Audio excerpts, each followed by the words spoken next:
আল্লাহ বলে, বান্দা দুনিয়ার মধ্যেই ডুবে গেলা, আখিরাতকে ভুলে গেলা, মনে রাখো একদিন কিন্তু কবরস্থানেই পৌঁছে যাইবা, মনে থাকুক বা না থাকুক। আখিরাতকে যদি মনেও রাখো, 5 ওয়াক্ত নামাজও যদি প্রতিদিন পড়ো, তাইলেও একদিন মরে যাইবা। আর প্রতিদিন নাফরমানি করলেও মরেই যাইবা। মনে থাকলেও মৃত্যু নিশ্চিত, মনে না থাকলেও মৃত্যু নিশ্চিত। হাসলেও মরে যাবেন, কাঁদলেও মরে যাবেন, সুখেও মরে যাবেন, দুঃখেও মরে যাবেন। রাজপ্রাসাদের অট্টালিকায় যে, সেও মরে যাবে। জীর্ণ কুঠির কুড়ে ঘরে যে, সেও মরে যাবে। জীবনে যে কোনো দিন দুঃখ দেখে নাই, তারও মৃত্যু হবে। জীবনে যে কোনো দিন সুখ দেখে নাই, তারও মৃত্যু হবে, তারও মৃত্যু হবে। কেউ থাকবে না, কেউ না, কেউ না, কেউ না। তো এই জন্য বন্ধু আমার, বাপ আমার, ভাই আমার, আমি আপনাদের কাছে এই কথাটাই বুঝাইতে চাচ্ছিলাম। প্রথম আল্লাহর কথা মনোযোগ দিয়ে শুনবেন, আখিরাতের ফিকির করবেন, কবরের ফিকির করেন। এত খামখেয়ালি নিজেদেরকে মনে করেন। ছেলেরা, বন্ধু, হয় তুমি মরে যাইবা, নয় তুমি বুড়া হইয়া যাইবা, বাকি তুমি এই যৌবনের এই হালাতের উপরে থাকতা না, এটা মনে রাখো। হয় বৃদ্ধ হইয়া যাবা, আর নয়তো মরে এর আগেই কবরে চলে যাবে। বিশ্ববিখ্যাত বুজুর্গ হাসান বসরি রাহমাতুল্লাহ আলাইহি তিনি বলতেন, ইয়া মাশারাশ শাবাব ইন্না যারআ কাদ তুদরিকুল আহাতু ক্বাবলা আন ইয়াবলুগা। তিনি যুবক দেখলে বলতেন, যুবক মনে রাখো, সব ফুল, সব ফল পরিপক্ক হয় না, পাকে না, এর আগে ঝরে যায়। এটা উনি বলতেন, এর আগে কি ঝরে যায়। একটি গাছের, আম গাছের যতগুলো মুকুল বের হয়, বইল মুকুল, এ সবগুলোই তো আম হয়, বলেন না? বলো যুবক ভাই, বলো না, সব আম হয় না। সবগুলো ছোট আম যে কয়টা হয়, এই সবগুলোই কি বড় হইয়া পাকে? ঝরেই যায়, ফুল ঝরে যায় বেশি। ছোট ছোট আম এগুলো ঝরে যায় বেশি, টিকে অল্প কয়টা। তো তিনি বলতেন যে ঝরে যায় বেশি। কিশোর, তরুণ, যুবক এই অবস্থাতেই ঝরে যায় বেশি, মরে যায়। এই কোরআন শরীফের আয়াতও তো আল্লাহ এটা বলছে, অবিনকুম মান ইয়াতাওয়াফা। শক্তি আসতে আসতে, পৌঁছতে পৌঁছতে, বৃদ্ধ হওয়ার আগে আগেই অনেককে আমি আল্লাহ মৃত্যু দিয়ে থাকি, আর কাউকে বৃদ্ধ চূড়ান্ত বুড়া পর্যন্ত পৌঁছে। এই গত 3-4 এক সপ্তাহ হয় নাই, এক সপ্তাহ হবে, আমার আপন মামি মারা গেছে, আমার বড় মামি। আমি গেছি জানাজায়। তো আমার খালারা, আমার সব খালাতো ভাই বোন, আত্মীয় স্বজন বলা যায়, সব আসছে মামির জানাজায়, আমরাও ছিলাম। তো আমার মেজো খালা, এই খালা একদম বয়স্ক। তো আমার বোনেরা আছে, সবাই বলতেছে, আমরা তখন এই বাড়িতে প্রায় 70-80 জন কিশোর, যুবক, যুবতী, ছেলে মেয়ে, আমরা নানার বাড়িতে। এই অবস্থায় আমার বোনেরা বলতেছে, ভাই খালা, এই খালাই আমগো আর শেষ মুরব্বী, বুড়া বয়স্ক আছে, হে বুড়ি শুধু, আর নাই। তাহলে এই বাড়িটার মধ্যে যেই মুহূর্তে 70-80 জন কিশোর নওজোয়ান, তখন বুড়া মাত্র একজন, শেষ বুড়া। এমন ব্যবধান হলো কেন? 70x1 হবে কেন? কথাটা বুঝছেন? 60-এর মোকাবেলায় একজন হবে কেন বুড়া? কারণ ওনার আমলের যারা কিশোর, তরুণ, যুবক ছিল, তো তারা এই বয়সে পৌঁছার কথা না এখন। তো তাহলে এই হিসাবে তো আপনার যদি যুবক হয় 60 জন, তো বয়স্ক তো কমপক্ষে 30 জন হইবার কথা, 40 জন হইবার কথা। তারা কই? আমার হিসাবটা বুঝছেন নি আপনি? তাহলে বুঝা গেল ঝরে যায় বেশি,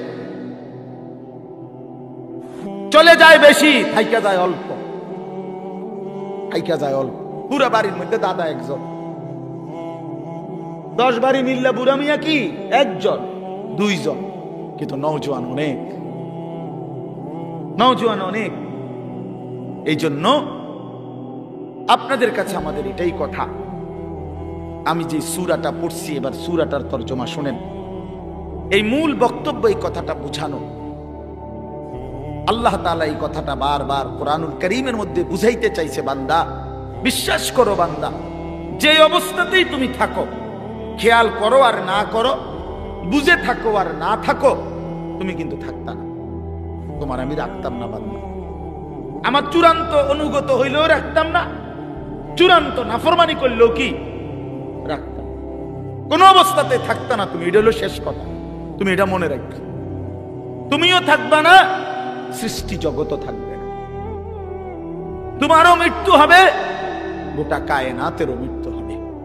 এই কথাইটা কোরআন কারীমের মধ্যে আল্লাহ তাআলা খুব বুঝাইছেন যে বান্দা কেন দুনিয়া নিয়া ইসসাকালতুম ইলাল আরদ, আহা বান্দা জমিনটা নিয়ে এমন কামড়াইয়া পড়লা কেন? ইসসাকালতুম অর্থ এইটা মানে কামড়াইয়া ধরা। আমি যাইতাম না, বাচ্চা যেরকম অনেক সময় ধরে না, আমি যাইতাম না, এতে এমন ভাবে ধরছে যে এতে আর সরা নেই যায় না। ছাগল যেভাবে খোঁট দেয়, ছাগলের খোঁট দেওয়া বুঝছেন?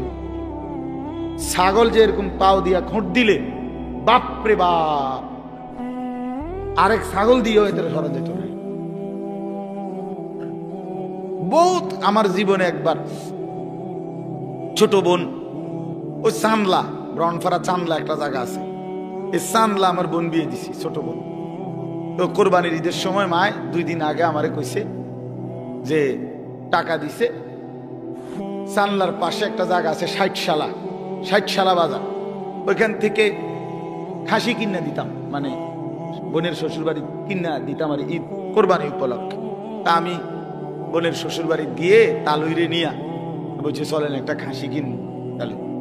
তো চালুই বয়স্ক মানুষ, খাসিটা কিনার পরে আমি হাবটারে কইলাম তালুই অল্প দূর রাস্তা, 60 থেকে আর চামলা যাইতে নাই, তো 10-15 মিনিট 20 মিনিট লাগবে, আরো আগের কথা। ওই সময় আমি কামেলে পড়ি, 2003 সাল বা 4 সাল এরকম হবে। তো আমি হাঁটাইয়া এই নিয়ে যেতে পারবো ছাগল, এটা আপনি রিস্কা দিয়ে যান, আপনি বয়স্ক মানুষ। আহা, আমার 14 গোষ্ঠীর মনো কোনো পাপের কারণে আমি এটা ধরছি। আমি শেষ পর্যন্ত অজরে মানে কাইন্দাই দিছি। আমি তো জানি না আগে কোনো সময়, ধরছিও না, জানিও না, এটা যে এরকম খোঁট দেয় এই কথাটা আমি জানতাম না। কি পরিমাণ কষ্ট করে বিশ্বাস করেন এটা আনছি, এই কদ্দুর জায়গা বাড়িতে আইনা আমার বোনের ধর, মাই কইছে তোর খাসি রে ধর, তোর খাসি। এটা যে তার হাতে দিছি, বোনের কইছি ধর, এটা ধর যা, এ কইয়া যে আইসা লাইছি, ভাতও খাইছি না, জিদ দে। তাইলে কি বোঝা গেল? এইভাবে খুঁট দিয়া ছাগলের খুঁটির মতো আল্লাহ বলছি সাকালতুম ইলাল আরদ, হায় বান্দা এভাবে বুঝি জমিন আঁকড়ায় ধর, এভাবে জমিন আঁকড়ায় ধরলাম। আর রাদিতুম বিল হায়াতিদ দুনিয়া মিনাল আখিরা। এবার আল্লাহ বলে বান্দা তাহলে কি তুমি আখিরাতের বিপরীতে দুনিয়ার এই জীবন পেয়ে খুশি হয়ে গেল? যথেষ্ট তো খুশি? এক সেট সোফা সারবে তো, খালাস। 6টা টেবিল, 6টা চেয়ার, একটা ডাইনিং টেবিল, খুশি তো? যথেষ্ট। 2টা ওয়াল শোকেস, 4টা খাট, 4টা তোষক, প্রতি ঘাটে 2টা করে বালিশ, 8টা বালিশ, চায়ের কাপ 1 ডজন, ভাতের প্লেট 1 ডজন, নুনের বাড়ি 4টা, আর 4 বাথরুমে বদনা 4টা। আর কি কয় টাকার মাল? নাই তো 50 লাখ টাকার মাল করে, এত হবে না। আচ্ছা ধরেন, ধরলাম ভাই, ধরছে জন, আর কোন আপত্তি নেই, ধরলাম, ধরেন 50 লাখ টাকার মাল। তো 50 লক্ষ টাকার মালের জন্য আই মুসলমান 60 বছরের হায়াত শেষ, 50 বছর শেষ। এত মিথ্যা, এত চুরি, এত 2 নম্বরি, এত সুদ, এত ঘুষ, এত কিস্তি, এতবার ওজনে কম দিলেন, এতগুলো মিছা কথা কইলেন, এত বাটপারি করলেন, এই কদ্দুর ফার্নিচার আর আসবাব এটুকু দুনিয়ার জন্য। বড় অল্প দামে নিজের বেচা দিলেন, বড় অল্প টাকায় শেষ করে দিলেন হায়াত বন্ধু, বড় অল্প দামে নিজের জীবন শেষ করে দিলেন, খুব কম দামে। এক সুস্থ সবল মুসলমান এত কম দামে নিজের বেচার কথা না। এইটুকু সামান্য দুনিয়ার জন্য এক ওয়াক্ত নামাজ পড়ার টাইম নেই। একটা অটো চালায়, বেচারার নামাজের সময়। একটা সিএনজি চালায়, বেচারার নামাজের টাইম নেই। কদ্দুর সাধু আন্দারি করে, এবার নামাজের টাইম নেই। 12,000 টাকা বেতনের একটা চাকরি করে, নইলে 20,000 টাকা বেতন। হায় হায় মুসলমান, 20,000 টাকা, তাও এক মাসে, প্রতিদিন না, এক মাসে 20,000 টাকা বেতন। এইটুকুর জন্য আল্লাহ তাআলার এক ওয়াক্ত নামাজ আদায় করে না। হায় মুসলমান, এত বড় পাষাণ কেমনে হইলেন? কেমনে হইলেন বলেন? আল্লাহ নবী সাল্লাল্লাহু আলাইহি ওয়াসাল্লাম বলছেন, লা সাজদাতুন ওয়াহিদাতুন খায়রুম মিনাদ দুনিয়া ওয়া মা ফিহা। এবার শুনেন, নবী বলেন, একটি সেজদা উম্মত দুনিয়া এবং দুনিয়ার মধ্যে যা কিছু আছে তার চাইতে কোটি গুণে বেশি উত্তম। কয়টি সেজদা?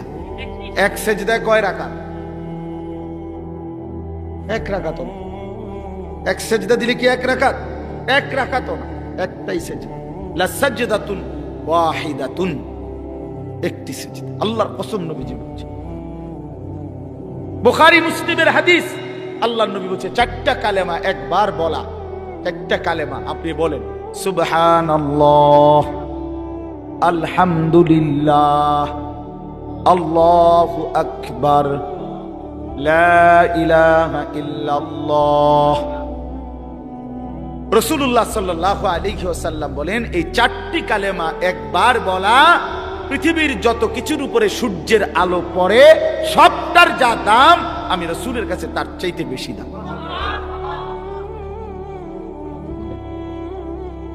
কি ধরলেন? কি হারাইলেন? কি হারাইলেন? এক ওয়াক্ত নামাজের মূল্য কত? ফজরের 2 রাকাত সেজদার মূল্য কত?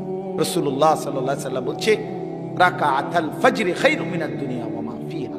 ফজরের 2 রাকাত সুন্নত, হ্যাঁ হাদিস, দুনিয়া এবং দুনিয়ার মধ্যে যা কিছু আছে তার চাইতে কোটি গুণে বেশি উত্তম।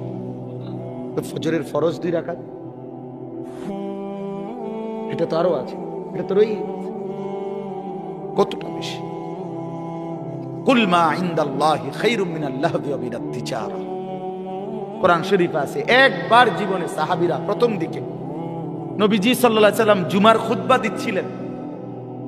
জুমার নামাজের খুতবা ইসলামের প্রথমে শুরুতে জুমার নামাজের পরে হইতো, এটাই তাফসীর। মানে ঈদের খুতবা কখন হয়? নামাজের পরে। এই ঈদের খুতবা এখন যেভাবে হয়, প্রথম জুমার খুতবা এভাবে হইতো। মানে নবীজি ফরজ 2 রাকাতের সালাম ফিরাইয়া এরপরে মিম্বরে দাঁড়াইয়া কি পড়তেন? খুতবা দিতেন। এটাই ছিল তখন নিয়ম। এরকম একদিন খুতবা দিতেছে, সাহাবায়ে কেরামের কিছু সাহাবী মদিনার বাজারে ফু দিছে, কেউ ব্যবসায়ী পাইকারি মাল আনে, মাসে 15 দিনে তখন নিয়ম ছিল একদিন পাইকারি মাল আসতো। তো যে বেটা পাইকার, এ বেটা বাসি ফু দিত। ফু দিলে খুচরা দোকানদাররা বুঝতো পাইকার আসছে, সবাই দৌড়াইয়া হুড়াহুড়ি করে যার যার মাল নিত। এই বেটা তো আর আসবে না আবার। তো এই সাহাবীরা যারা মদিনার বাজারে ব্যবসা করত, ওনারা এই বাঁশির ফু এটা শুনছে। ওই খুতবার মুহূর্তে নবীজি খুতবা দিতে দাঁড়াইছে, জুমার নামাজের পরে, নামাজ ফরজ শেষ করছে। এই সবাই যারা মদিনার বাজারে ব্যবসায়ী, ওনারা সব উঠে চলে গেছে ওইখানে মাল আনার জন্য, কারণ বুঝছে যে যদি পরে যায় তত পাইতো না। এই এতটুকু শুধু নামাজ না, খুতবা, খুতবার সময় আল্লাহর কসম, কোরআন শরীফের একটি পূর্ণাঙ্গ সূরা আল্লাহ তাআলা এই ব্যাপারে নাজিল করছে, সূরা জুমআ। এই জুমআ সূরার নামই জুমআ। আল্লাহ নাজিল করে বলছেন, ওয়া ইদা রাআউ তিজারাতান আও লাহওয়ান ফাদ্দু ইলাইহা ওয়া তারাকুকা কাইমা। নবী, কামটা করলো কি এরা? এদের ব্যবসা এবং তামাশা, এই দুনিয়ার তামসার জন্য আল্লাহ দুনিয়ার পুরো উপার্জনটারও বলছে তামসা। বেটা, আল্লাহ বলছে এই ব্যবসা এবং তামাশার দুনিয়ার জন্য এরা ছুটে চলে গেল। ও তারাকুকা কাইমা, আপনাকে এখানে দাঁড়ানো অবস্থায় খুতবায় রেখে চলে গেল। হায় হায়, করলা কি তোমরা? আল্লাহ নিজে তখন বলে, কুল মা ইনদাল্লাহি খায়রুম মিনাল লাহবি ওয়া মিনাত তিজারা। হায় আমার নবীর সাহাবীরা, শুনো, এই নামাজ, এই খুতবার বিনিময়ে আল্লাহর কাছ থেকে যা পাইতা তা তোমাদের এই ব্যবসা এবং রং তামাশার এই দুনিয়ার চাইতে কোটি কোটি কোটি কোটি গুণে উত্তম ছিল। এর চাইতে সুন্দর আয়াত কি হইতে পারে? এর চাইতে পরিষ্কার কথা মালিকের আর কি হইতে পারে? ভাইয়া বলেন, ইনসাফ করে বলেন। আর কেমনে আল্লাহ বুঝাইতো? আর কেমনে বুঝাইতো? আপনার অসংখ্য মুসলমান, আমি আজকেও আমার জুমার নামাজ ওই শাসনগাছা, আমি এক মসজিদে এই মাস থেকে 2 জুমা পড়াই নামাজ। তো এইখানে বলছি যে আপনারা যারা শুধু শুক্রবারে জুমার নামাজ পড়তে আসেন, কেন আসেন? বাকি সপ্তাহ কেন আসেন না? বাকি 5 ওয়াক্ত নামাজ কেন পড়েন না ভাই? সপ্তাহের বাকি দিনগুলো কেন নামাজ পড়েন না? শুধু শুক্রবারে 2 রাকাত নামাজ পড়তে কেন আসেন? এ কথা বুঝানোর জন্য যে আপনি মুসলমান, এটা বুঝানোর লাগে নাকি? আমি তো পরিষ্কার বলি না ফরমান, তোমরা যারা 5 ওয়াক্ত নামাজ পড়ো না, পুরো সপ্তাহ নামাজ পড়ো না, তুমি শুক্রবার আয়োনের কোনো দরকার নাই, তুমি শুক্রবারে আইসা বুঝানোর দরকার নাই তুমি মুসলমান। তুমি মুসলমান, আমরা এটা জানি। তোমার না ভোটার আইডি কার্ড আছে? তোমার এনআইডি আছে তো? তোমার জন্ম নিবন্ধন সনদ আছে? আমরা জানি তুমি মুসলমান। তুমি মুসলমান, আমরা জানি বেটা। মিথ্যাইও তুমি। কি দরকার ছিল? কি দরকার ছিল নিজেকে মুসলমান বুঝাইবার জন্য? না না, মুসলমান আমরা জানি, আপনি মুসলমান, আমরা মানি। আমাদের মুসলমানের কবরস্থানেই দাফন করা হবে। নাই তো বলেন কেন? যদি বলেন না হুজুর আমি এই জন্য আসি নাই, আল্লাহর জন্য আসছি, তো আল্লাহর জন্য আসলে আসরের নামাজ আসলেন না কেন? প্রতিবাদ করেন। একজন প্রতিবাদ করেন না যে না হুজুর আপনি ভুল বলছেন, আমি আল্লাহর সন্তুষ্টির জন্য আসছি।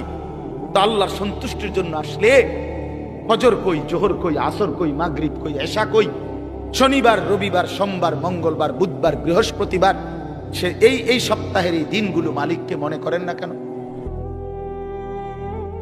বলেন ভাই, ইনসাফ কি বলে? বলেন একজন বেনামাজি বলেন, বলেন খোদার 365 দিন কোনদিন যারা ফজরের নামাজ পড়েন না, এত বড় বেহায়া কেমনে হইলেন? কেমনে হইলেন? এই যুবক ভাই, তোমরা যারা কখনোই ফজরের নামাজ বছরের কোনদিন পড়ো না, তুমি এত বড় নির্লজ্জ, মুসলমানের ঘরে এত বড় বেয়াদব কেমনে হইলা? বলো, এখন প্রতিবাদ করো কেন? মুসলমানের ঘরে এত বড় বেয়াদব কেমনে হইলা? এত বড় গাদ্দার মুসলমানের ঘরে হইলা কেমনে? তোমার আল্লাহ নাই, তোমার রাসূল নাই, তোমারে কেউ বানায় নাই, তোমারে কোথাও যেতে হবে না, তুমি মরতা না, তোমার কোনো হিসাব নাই, তোমার কোনো আমল নামা নাই।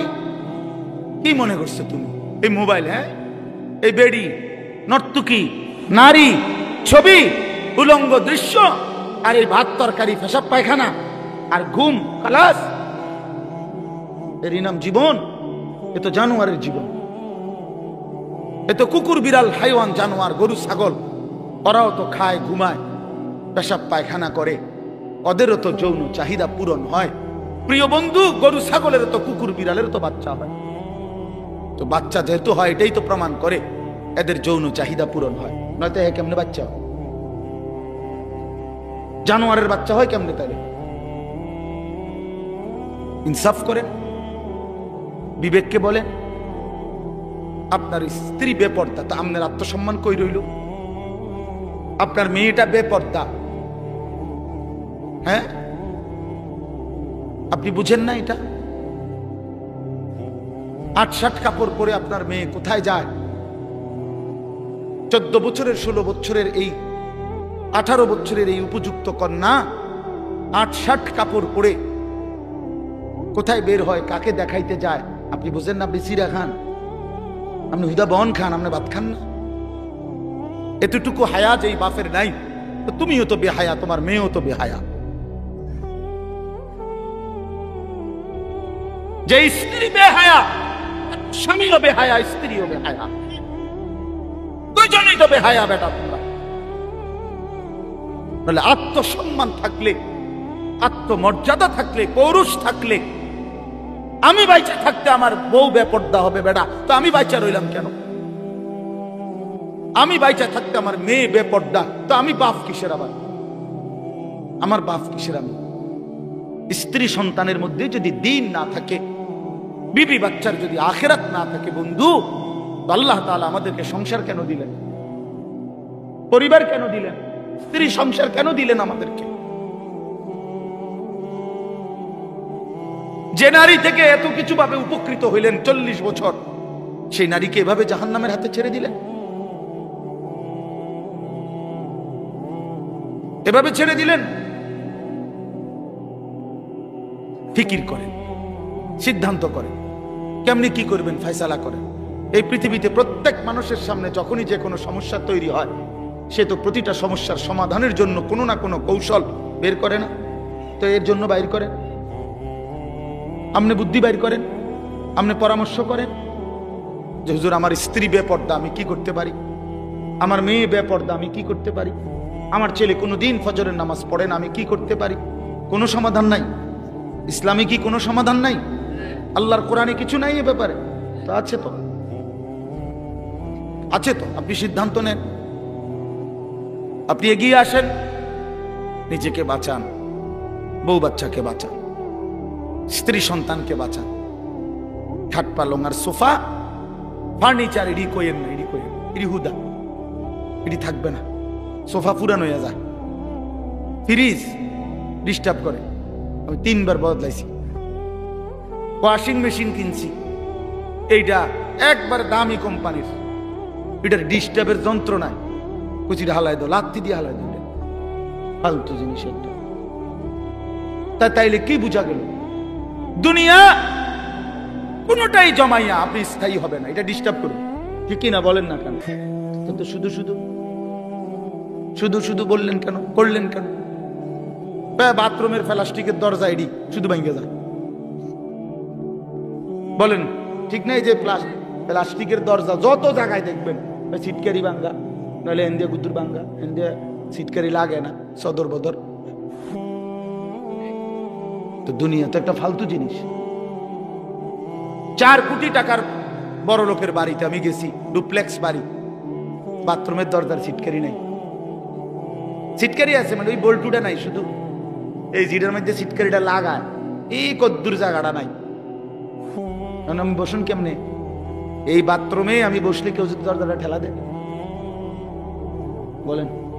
শেষে বালতির মধ্যে পানি দিয়া, বালতিটারে দিয়ে দরজা ঠেলা দিছি, তারপরে দুনিয়া ধোকা না? বলেন ধোকা, দুনিয়া ধোকা, এই আসবাব ধোকা, ধোকা বন্ধু, ধোকা। আমি খোলামেলা বললাম এই জন্য, ভেবে দেখেন ধোকা। আপনি কতবার পাল্টাইছেন দুনিয়া? আপনার ঘরের সামান আপনি কতবার পাল্টাইলেন? আপনার বিবির ওই পাউডার শুরু, তারে বলেন এই বেপর্দা নারী, এই পাউডার ফেয়ার এন্ড লাভলি লাগাইয়া 1 ঘন্টা সাইজা গেলা, আবার যে তুমি আইসা এগুলা ধুইয়া লাইতেছো, নিজেই হালাই দিতেছো নিজের পাউডার, নিজের পাউডার ফেয়ার এন্ড লাভলি এগুলো নিজেই ধুইয়া সব মুছে ফেলে দিলা। তো তুমি কি বোঝো না একবারও এগুলো ধোকা? আসল হইলে তো তুমি রাইখা দিতা। হায় দুনিয়া, হায় দুনিয়া আমাদেরকে ধোকা দিল। দুনিয়া আমাদেরকে বারবার ধোকা দিছে বন্ধু, দুনিয়া ধোকা দিছে। আমার বাপও থাকতে চাইছে, বাপ নাই। দুনিয়া আমার দাদাও থাকতে চাইছে, আমার দাদা নাই। দুনিয়া আমার কতজন থাকতে চাইছে, আমার চোখে দেখা সেই মানুষগুলো কেউ নাই। আমার জলজ্জন্ত জ্যাঠারে আমি দেখছি, তোমার 1 সপ্তাহের মাথায় জ্যাঠা মারা গেছে। আমি দেখে আসার পরে 1 সপ্তাহ পরে আবার নিজে গিয়ে এই জ্যাঠার জানাজা পড়ছি। কবরের দিকে তাকাইয়া মনে পড়ছে, কবর যেন আমারে বলতেছে, আনিস তোর জ্যাঠারে বানাইবার জন্য আমি আমার কাছ থেকে একটু মাটি দিছিলাম, আজ আমার মাটি আমি আমার কাছেই ফেরত নিলাম। ওয়াফিহা নুঈদুকুম, আমি এখান থেকেই দিছিলাম, আজ আমি এখানেই ফেরত নিলাম। প্রিয় বন্ধু আমার, বাপ আমার, ভুল যেন না হয় বন্ধু। হাসলেও মরে যাবেন, কাঁদলেও মরে যাবেন, এ কথাই বলছিলাম। তাইলে কি আশ্চর্য জীবন ভাইয়া, তোমরা কি জীবন পছন্দ করলাম? সারাটা দিন নারী, ছবি, মোবাইল, নাচ গান, এক ওয়াক্ত নামাজ পড়ো না, শরীর অপবিত্র, পেশাবের ঠিকমতো পবিত্রতা নাই, পায়খানার পরে ঠিকমতো পবিত্রতা নাই। আর এই উলঙ্গ ছবি, নাচ গান দেখতে দেখতে সারা দিন সারা রাত শরীর তো নাপাক হয় বন্ধু। এই নাপাক দেহ নিয়ে, এই জানোয়ারি জিন্দেগি নিয়ে কেমনে ঘুমাও, কেমনে রাত কাটাও, কেমনে শো, কেমনে হাঁটো, আমি বুঝি না। তুমি মানুষ না জানোয়ার? আরেকবার ভাইবো বন্ধু, আরে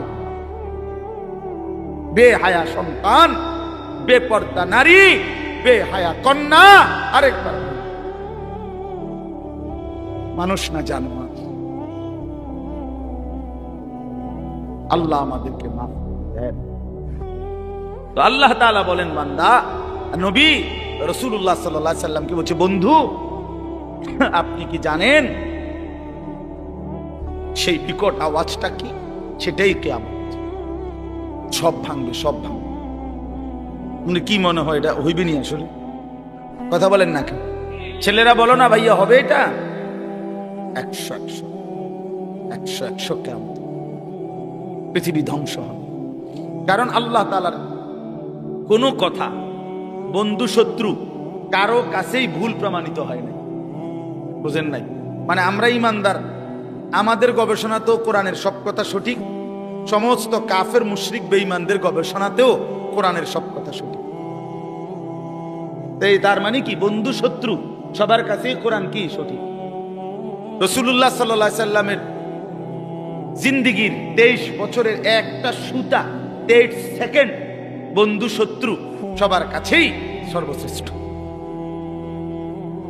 বলেন, রাসূলুল্লাহ সাল্লাল্লাহু আলাইহি সাল্লামের জীবনের একটা মিনিট, একটা ঘন্টা, একটা সেকেন্ড দুশমনরাও পরীক্ষা করছে। আজকে 1450 বছর ধরে শুধু রাসূল সাল্লাল্লাহু আলাইহি সাল্লামকে নিয়ে আমরা শুধু বলি আর ভাবি এমন না, কাফের বেঈমানরাও ভাবে, গবেষণা করে, এই নিয়ে বিশ্লেষণ করে, কিন্তু তিনি সবার কাছেই শ্রেষ্ঠ। বন্ধুও পরীক্ষা করে দেখছে তিনি সর্বশ্রেষ্ঠ, দুশমনেও পরীক্ষা করে দেখছে তিনি সর্বশ্রেষ্ঠ, তিনি সুন্দর। নবী সাল্লাল্লাহু আলাইহি সাল্লামই সবচেয়ে সুন্দর।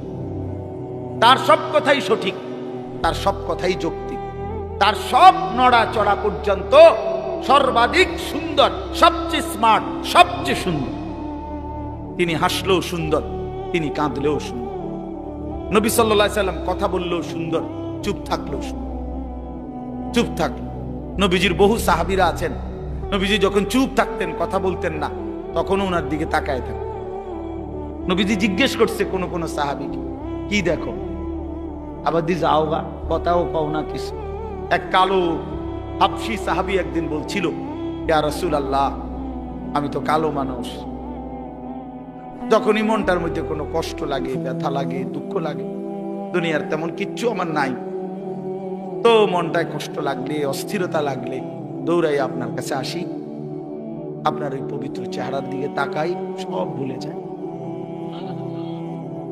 দুঃখ বেদনা সব ভুলে যায়। তো এখন কেন আসছো?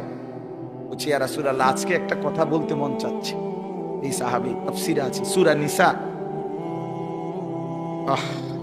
এই কালো সাহাবী বলছি, ইয়া রাসূলুল্লাহ, আজকে একটা কথা বলতে চাই। বলছে, বলো। বলছে, এখন তো আমি যত সাধারণই হই না কেন, এই দুনিয়ায় তো আপনারে দেখে দেখে আমার কলজা ঠান্ডা করি, দিল ঠান্ডা করি।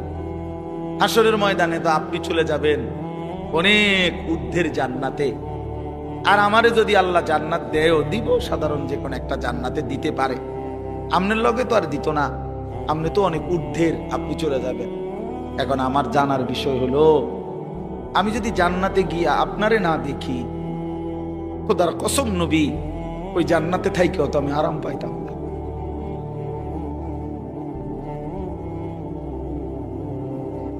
তখন আমি আপনাকে দেখবো কিভাবে? সুবহানাল্লাহ, সুবহানাল্লাহ।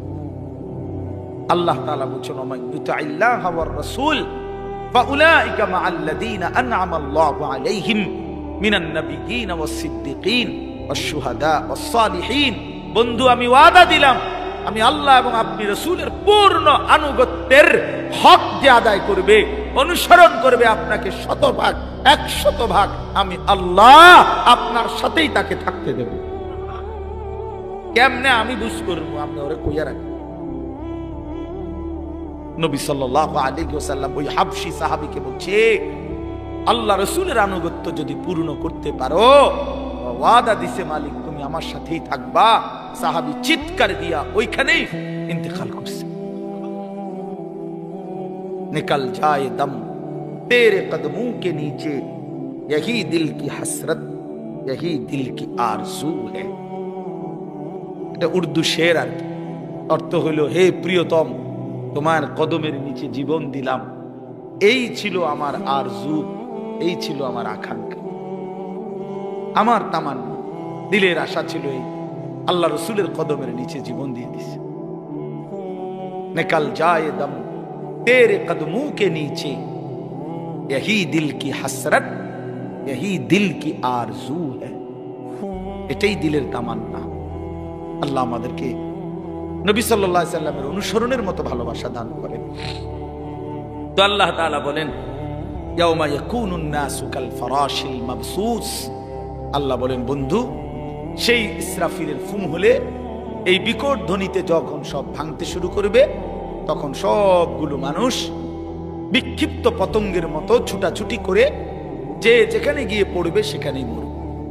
বিক্ষিপ্ত পতঙ্গ বলতে তাফসীরের মধ্যে আছে, আগুনের মধ্যে, লাইটের মধ্যে, আপনারাও বুঝবেন, সাদা পোকা, উলু আমরা যেগুলারে বলি, এগুলা যখন ওড়ে তখন চারদিক থেকে এগুলা দৌড়ায়, যেন থেকে পারে, যে যেমনে পারে উইরা আসে আর আলোতে বা আগুনে পড়ে, মরে, ঠিক না, নিচে পড়ে। আল্লাহ তাআলা বলেন, ইসরাফিল যখন ফু দিবে, পৃথিবী যখন সব কিছু ভাঙতে শুরু করবে, মানুষগুলো এরকম বিক্ষিপ্ত পতঙ্গের মতো যে যেদিকে পারে ছুটাছুটি শুরু করবে, আর ছুটতে ছুটতে, দৌড়তে দৌড়তে যে যেখানে গিয়ে পড়বে, দম পড়ে যাবে, মনে করুন পড়ে যাবে, ওইখানেই মরবে, ওইখানেই নিচে কবরে চলে যাবে। কেউ কাউরে দাফন করতে পারবে না। কারে দাফন করবে? কে দাফন? আপনি স্বাস্থ্য ভাই হেঁটে তো দৌড়া, বোঝেন না আপনার কথা? আপনার স্বাস্থ্য বাহিনী আপনার দাফন করবে, ওই তো আরো আগে দৌড় দিচ্ছে, ওই গিয়ে সান গিয়া চক বাজার ফারুয়ে কান্দির সবে তো দৌড়াইতেছে, বুঝেন নাই? কাজে কেউ কাউকে কি করবে না, দাফন করবে না, বরং মানুষ ছুটতে ছুটতে যেখানে পড়বে ওইখানে নিচে চলে। ওয়াতাকুনুল জিবালু কাল ইহনিল মানফুশ। তুলা যে ধুনায়, আপনারা দেখছেন, ওই যে লেপ তোষক বানাইবার আগে তুলারে কি করতে হয়? ধুনতে হয়। মেশিন দিয়েও হয়, আবার লাঠি দিয়ে বাইরে বাইরেও তুলারে আলাদা আলাদা করে। তো এই তুলা যখন ধুনায়, তখন তুলাগুলো সামান্য বাতাস লাগলেই উঠতে থাকে। আল্লাহ তাআলা বলেন, এই ধুনিত তুলা, ধুনানো তুলার মতো পাহাড়গুলো সব উঠতে থাকে। এইটার এভাবেই পৃথিবী ধ্বংস হবে, হাসরের মাঠ কায়েম হবে। فأما من ثقلت موازينه فهو في عيشة راضية। আর সেই হাসরের মাঠে মিজানের পাল্লায় আমলনামা ওজনের জন্য দিলে, যার আমলনামা ভারী হবে, নেকির পাল্লা, সে চির সুখের সন্তুষ্টির জান্নাতে বসবাস করবে। ঈশাতির রাদিয়া অর্থ হইল, অর্থাৎ জান্নাতে তো থাকবে, তবে সন্তুষ্ট চিত্তে। একটা হইলো, মনে করেন খুব ভালো খাইতে দিছে, কিন্তু ভিতরে ভিতরে একটা ডর আছে যে খাইতে তো দিছে, একটু পরে তো খুব বাইরে যাও, তাইলে একটা টেনশন কাজ করে। আবার আল্লাহ তাআলা বলেন, না, আমার বান্দা সন্তুষ্ট চিত্তে জান্নাত ভোগ করবে, যে আর কোনো দিন এক সেকেন্ডের জন্য তাকে বের করা হবে না। আল্লাহ নিজে ঘোষণা দিবে, বান্দা, আজকের পর থেকে আর কোনো দিন আমি তোমার উপরে অসন্তুষ্ট হব না।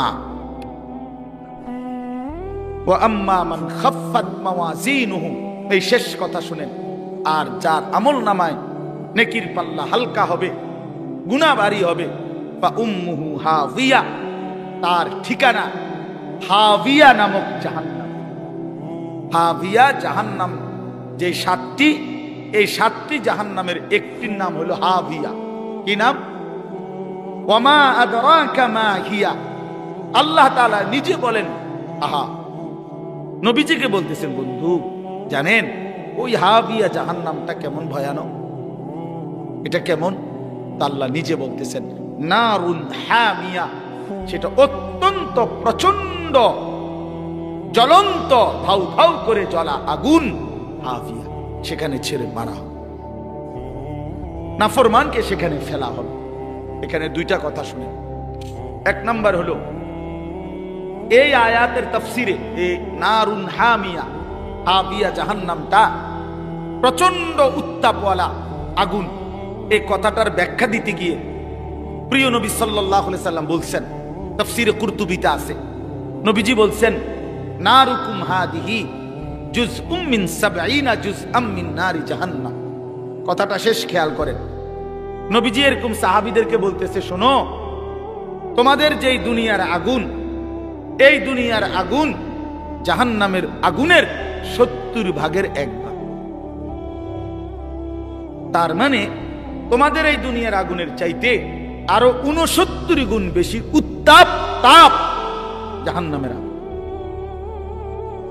এরপরে শুনেন, এরপরে জরুরি কথা হলো, এই বুঝার জন্য বলতেছি, তাফসিরে হাদিসের বাকি অংশে আছে, রাসূলুল্লাহ সাল্লাল্লাহু আলাইহি সাল্লামের সাহাবীরা এই কথাইটা শুনে লাভ দিয়ে উঠছে, ফাল দিয়ে উঠছে, ফাল দিয়ে ওইটাই বলতেছে, ইয়া রাসূলুল্লাহ ওয়া ইন্না যালিকা লাকাফিয়া, হে আল্লাহর নবী, হায় হায় আপনি কি কইলেন? এটা আগুনে পুরাইয়া ছাই করে ফেলার জন্য দুনিয়ার এই আগুনই তো যথেষ্ট।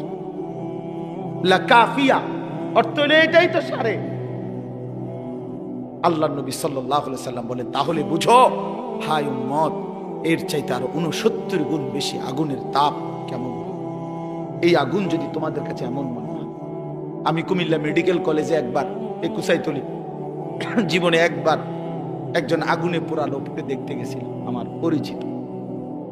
ওই বেচারার এক হোটেলের সামনে দিয়ে যাওয়ার সময় ভুলে হোটেলওয়ালারা পুরা কড়াই গরম পানি রাস্তার যে ছুঁড়ে মারছে, এই বেচারার পিছন দিয়ে পড়ছে, পুরাটা প্রাণ পিছনের অংশ পুড়ে গেছে। আমার পরিচিত এক সময় মাদ্রাসায় পড়ছে উনি, ওনার আমি দেখতে গেছি এই মেডিকেল কলেজ। আল্লাহর কসম, আমি জীবনে কোনো মানুষের চিৎকার এর চাইতে ভয়ানক আমি আর দেখি। ওই আগুনে পোড়া মানুষটারে তখন নার্স তার এই পোড়া চামড়া এগুলো টাইনা টাইনা উঠাইতেছিল, ড্রেসিং করবে। ভাইয়া সেই যে কি পরিমাণ চিল্লাইছে,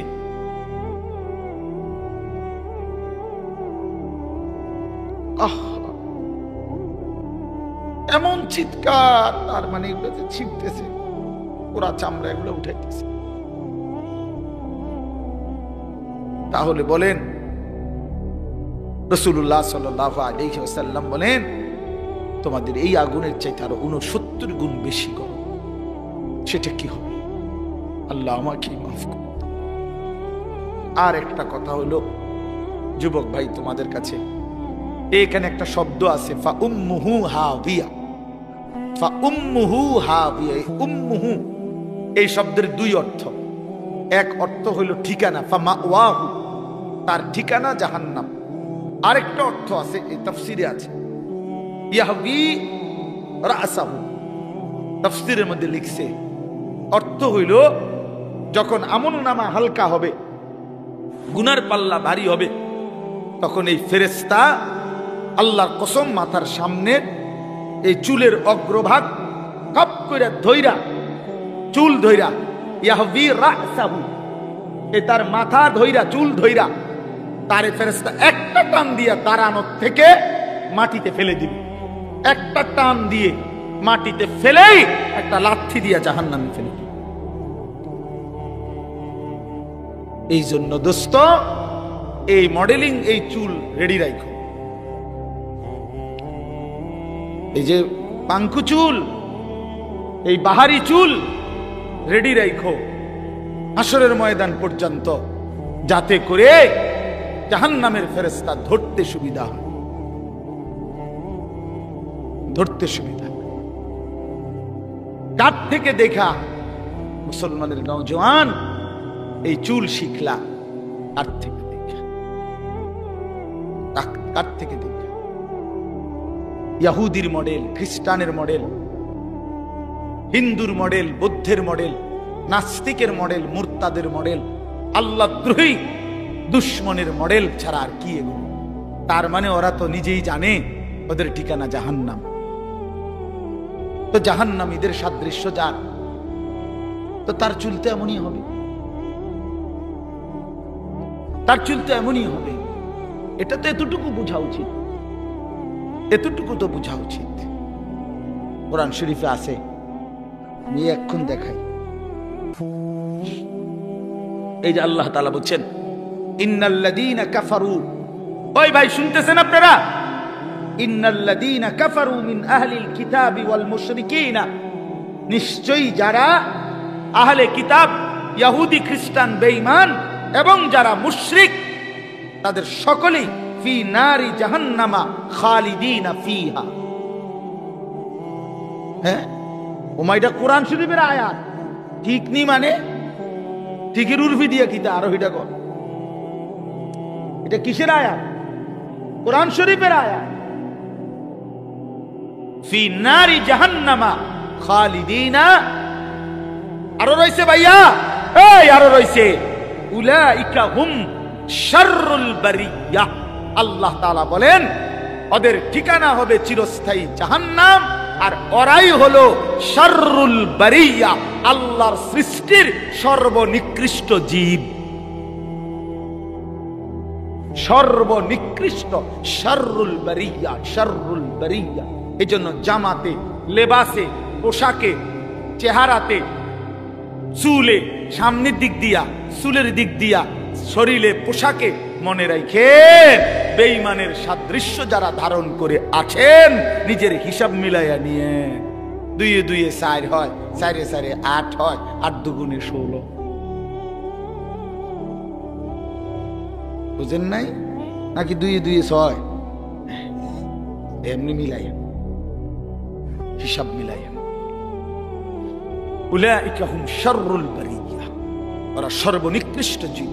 আল্লাহ সমস্ত কাফের সর্বনিকৃষ্ট। আল্লাহ আমাদেরকে বুঝ দান করেন। আল্লাহ তাআলা আজকের এই মাহফিল কবুল করে নেন। চলেন ফিকির করি, আখিরাতকে বিশ্বাস করে, কবরকে ভয় করে, পরকালের চিন্তাকে মাথায় রেখে আমরা প্রত্যেকে ইনশাআল্লাহ জিন্দেগি সাজাবো। বলেন ইনশাআল্লাহ। যুবক ভাই নামাজ পড়ো, নামাজ পড়ো। ভাইয়া আমার নামাজ পড়ো, ভাই নামাজ পড়ো, বোন নামাজ পড়েন। বাবারা আরাম রোজগার ছেড়ে দেন। আপনারা জানেন না, আপনারা হয়তো অনেকে বুঝতেছেন না। ইনশাআল্লাহ আমরা সারা পৃথিবীর উলামায়ে কেরাম এটা বুঝতেছে, বলতেছে আগামীর পৃথিবী শুধুই ইসলামের পৃথিবী। হ্যাঁ হ্যাঁ, আগামীর পৃথিবী শুধুই ইসলামের, আগামীর পৃথিবী শুধুই কোরআনের। শুধু বাংলাদেশ না, সারা পৃথিবীতে মজলুমের বিজয়, সারা পৃথিবীতে মজলুমের বিজয়, ইমানদারের বিজয় ইনশাআল্লাহ। 54 বছরের জালেম স্বৈর শাসক, ফ্যাসিস্ট, অন্যায় রাজত্ব কায়েম করেছিল মুসলমানদের সবচেয়ে গুরুত্বপূর্ণ একটি দেশ সিরিয়াতে। এই সিরিয়ার জালেম বাপ পুত মিলে, 2 জালেম 54 বছর মানুষের উপরে লক্ষ লক্ষ মুসলিম নারীকে বেইজ্জতি করছে, নির্যাতন করেছে, পুরুষদেরকে শহীদ করেছে। ওই জালেম 8ই ডিসেম্বর পলাইছে। জানেন না? নতুন উইকেট পড়ছে 8 তারিখ। 8 তারিখ কি? ইতিমধ্যে 2 উইকেট পড়ছে। 5ই আগস্ট 1 উইকেট পড়ছে, 8ই ডিসেম্বর নতুন উইকেট পড়ছে। এই জন্য 2024 উইকেট পড়ার বছর। 24 সাল বোলিং ভালো হয়েছে, বোলিং 24 সালে বোলিং ভালো হয়েছে, 2 উইকেট পড়ে গেছে ইনশাআল্লাহ, আলহামদুলিল্লাহ। আগামী 3 নম্বর উইকেট আশা করি ইনশাআল্লাহ নেতানিয়াহু, ইসরায়েলের ওই বেঈমান, ইসরায়েলের এই বেঈমান, এই প্রধানমন্ত্রী ইসরায়েলের নেতানিয়াহু, এই বেঈমানের উইকেটও পড়ে যাবে ইনশাআল্লাহ। দেখেন দেখেন দেখেন ইনশাআল্লাহ, দেখবা যুবক ইনশাআল্লাহ ফিলিস্তিন বিজয় হবে, কালেমার পতাকা উড়বে, ইসরায়েলের কুত্তারা হেরে যাবে ইনশাআল্লাহ। কোন কাউরে কোন বেঈমানের ধমকে ঘাবড়াইবার কিছু নাই। ওই ভারতীয়দের ধমক আমরা 2 পয়সাও গণাত ধরি না। 130 কোটি না বেটা, তুই 230 কোটির মোকাবেলায় আমাদের একজন আল্লাহ, তিনি যথেষ্ট বেটা। হাসবুনাল্লাহ হাসবুনাল্লাহ বলে, হাসবুনাল্লাহ, আল্লাহই যথেষ্ট। আলু বন্ধ করে দিবে, আলু পেঁয়াজ তার আব্বার পেঁয়াজ, আলু তার বাপের পেঁয়াজ, তার বাপের মোদির আব্বার পেঁয়াজ, মোদির বাপের আলু। তোর বাপের আলু বেটা, তোর বাপের পেঁয়াজ বেটা। তোদেরকে যিনি পেঁয়াজ আলু আটা তোদেরকে যিনি 24 ঘন্টা খাওয়ায় পড়ায়, তিনি তো আমার আল্লাহ বেটা। তোর কি বেটা? কথা বলেন না। ইন্ডিয়ার ওই বেঈমানদেরকে পালে যিনি, খাওয়ায় যিনি, তিনি কে? আমার আল্লাহ। আমার কে? আমাদের বলবেন না, বলেন আমার আল্লাহ। তোর কি বেটা? তোদের মূর্তি ছাড়া আছে কি তা বেটা? হ্যাঁ, আল্লাহ আমার আল্লাহ তোদেরকে খাওয়ায়, আমারে দমক দেয়। বেউকুফ না এগুলা, কি কয় এগুলা? মন্ডা আটটা যাইয়া কই নাই। হ্যাঁ, কয় কি বেটা? সংখ্যা দিয়ে হিসাব মিলায় বাংলাদেশের দামাল নওজোয়ান 1 ফোঁটা রক্ত থাকতে 56,000 বর্গ মাইলের 1 ইঞ্চি জমিন কোন বেঈমানের কাছে আমরা ছেড়ে দেব না ইনশাআল্লাহ। কোন আমার পুতের লাগা আমি বুঝ করে লইছি বেটা। আমার সন্তানকে আমি বলেছি, বাপ ভাই আমি মরবো নয়, তুই মরবি, আল্লাহর জন্য জান আমিও দিতে রাজি, তুইও রাজি বেটা। কিন্তু 1 ফোঁটা রক্ত থাকতে এই জমিন, মুসলমানের জমিন, এটা কোনো বেঈমানের হাতে যাবে না ইনশাআল্লাহ। বাংলাদেশের জমিন ইন্ডিয়ার জমিন না, এটা বাংলাদেশের জমিন, এটা কালেমাওয়ালার জমিন, এটা মুসলমানের জমিন, এটা কোরআনের জমিন। এখানে ফজরের আজান শুনে আমাদের ঘুম ভাঙে, বলেন আলহামদুলিল্লাহ। আমরা কোনো বেঈমানের ভ্যা ভ্যা শুনি না, আমরা ভ্যা ভ্যা, আজান শুনে জাগি ইনশাআল্লাহ। আল্লাহ তাআলা সব নওজোয়ানকে আহ্বান করলাম, যুবক ভাই নষ্ট হইও না, চরিত্রহীন হইও না। নারীর ফান্দে জীবন শেষ করে জীবন আরো সামনে আছে, জিন্দেগির আরো বড় দায়িত্ব আছে বন্ধু, জীবনের আরো অনেক বড় স্বপ্ন আছে। শুধু এক নারীর জন্য জীবন শেষ করে দিও না ভাই। আল্লাহ তাআলা আমার সারা দেশের যুবকদেরকে আগামীর ইসলামের জন্য কবুল করে নেন, আগামীর কোরআনের জন্য আল্লাহ কবুল করে নেন ইনশাআল্লাহ। এই জমিন কালেমার পতাকা উড়বেই ইনশাআল্লাহ, ঈমানের বিজয় হবেই হবে, হবেই হবে, হবেই হবে। আল্লাহ তৌফিক দান করেন।